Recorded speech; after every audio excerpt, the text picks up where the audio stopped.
Agatha Sangma. Yes. Thank you, Chairman Sir, for giving me this opportunity.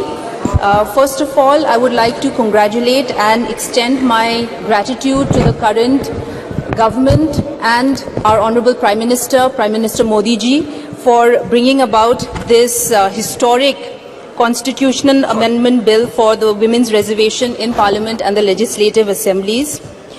So, I would also like to extend my gratitude to all members present here today across party lines who have pretty much unanimously agreed to this and supported this legislation.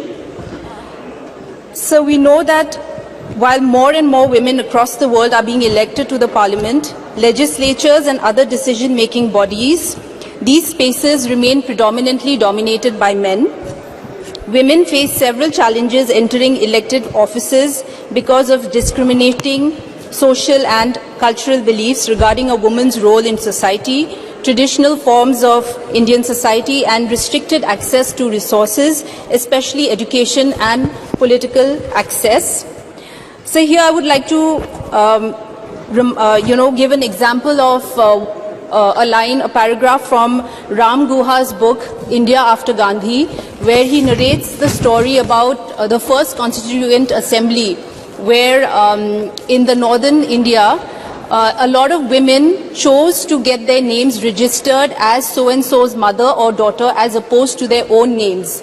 And the then Chief Election Commissioner, Sukumar Sen, was very, very appalled by this practice, and he asked his officers to register the names of women and not according to the relation they had to the men in their families. And because of this, over 2.8 million women's names were struck down from the voters list. So from then to now, we have come a very long way, and we see that today we are standing here for Women Reservation Bill. Across the world, efforts have been made to tackle the matters of women's representation in the highest elected positions. In India, the topic of reservation for women in the Lok Sabha and the legislative assemblies have been under discussion for more than 3 decades, with numerous attempts by different governments to introduce such a bill. And in this, various leaders from across party lines have played a pivotal role in making this happen. And I would like to name leaders like Madam Sushma Swaraj, Madam Mrs. Sonia Gandhi, Madam Brindra Karat, and across party lines, these women and many other leaders have played a pivotal role in bringing about this kind of a change. And today, sir, the most recent version of this bill, referred to as the Constitution 128th Amendment Bill of 2023, which was presented to us yesterday at the special session of the Lok Sabha. The entire credit for that goes to our Honorable Prime Minister Modi ji, and the current government. So why is it important that we have women's representation? As per the latest figures published by the Interparliamentary Union and the United Nations as of 2023, India ranks 140 out of 186 countries when it comes to women's representation in Parliament. India has 15.1% representation in the lower house and only about 13.8% in the upper house. While representation in both the houses has increased, these figures still remain very low. So my own state, as Madam Sumalata was talking about the matrilineal society, I also belong to a state which has a matrilineal society. And even in my own constituency, in my own state, we have only 3 women as legislative members. From the Northeast, there are only 4 women who are members of Parliament today. Thank you. Please. So please, just give me 2 minutes, sir. So also, India ranks 127 out of 146 countries in the Global Gender Index, Gap Index, by the World Economic Forum.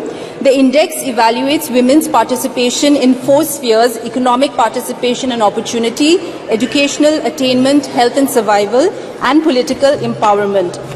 In terms of crimes against women, we have seen, according to the National Crime Record Bureau, in 2012, 2.44 lakh crimes against women was reported. This number jumped to about 4.28 lakhs in 2021, implying a 42.96% increase in the total crimes reported. So today I am so grateful and I am so honored to be, Yes. presenting my speech in the new Parliament House, which represents modern India. But at the same time, sir, it is also a fact that 23 million girls drop out of school because of non-availability of menstrual hygiene in these schools. Okay. Sir, after the 73rd and the 74th Amendment, we have seen that in the Panchayat, more women representation has increased, and we see that a study tells us that a lot of facilities like in terms of water, in terms of health and schools have improved because of policies made at that level. Okay. Therefore, there is a need for women's representation because policies sensitive to women and the girl child is drastically improved when women are there in policy making. Thank you. So just give me 2 points. I won't go into the details. I just want to make 2 points here. First is, sir, though I agree, and as a party we agree with this amendment bill, sir, Article 332A, Clause 2, it states as nearly as may be 1/3 of the total number of seats shall be reserved. This should be changed, sir, to the language saying not less than 1/3 of the total number of seats shall be reserved, because this would make it, there will be no scope for, a maybe in this. Secondly, sir, this act does not talk about reservation in the Rajya Sabha, so even that would be could be considered. Srimati Aparajita Sarin. Sir, can I please conclude with one quote from a poem by Maya Angelou, from a poem called The Grandmothers, and I quote, "I come as one, but I stand as 10,000. Today, I unquote. So today I stand on behalf of almost 50% of the population of this country, which is women, my mothers, my sisters, and I would like to thank the government for giving us this wonderful bill, and we support it, and I would like to congratulate everybody here today.